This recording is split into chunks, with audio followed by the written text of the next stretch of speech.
আমাদের আজকের সমাজের এক এক করে প্রত্যেকটা ঘটনা যদি আপনি দেখেন, যে এই কারোর আপনার বুকে বোম মারা থেকে শুরু করে সেটা হচ্ছে কন্যা, সেটা একজন মহিলা।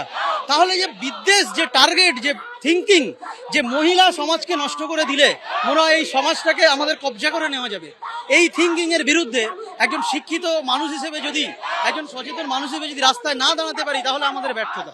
আমরা মনে করি এ ধরনের নোংরা ঘটনা শুধুমাত্র কলেজ ক্যাম্পাসে নয়, রাস্তাঘাট থেকে শুরু করে হাটে বাজারে সব জায়গায় দিনের পর দিন ঘটে চলেছে। মানুষ বলার জায়গা পাচ্ছে না, বলার পজিশন পাচ্ছে না। মানুষের উপরে যে এই অত্যাচার, যে এই এই জিনিসগুলোকে আমাদের একটা এক্সাম্পল হিসেবে দেখাচ্ছে যে আমরা যা খুশি করতে পারি। আজকের একটা ছেলে আপনার 4 বছর পরে, 4 বছর আগে পাস করে যাওয়া ছেলে সে কলেজে এসে দাদাগিরি কি করে করতে পারে? তার কলেজের সঙ্গে কি সম্পর্ক? তার আপনার এমএলএদের সঙ্গে কি সম্পর্ক? তার আপনার শাসক দলের প্রত্যেকটা নেতা মন্ত্রীর সঙ্গে ছবি দেখা যাচ্ছে।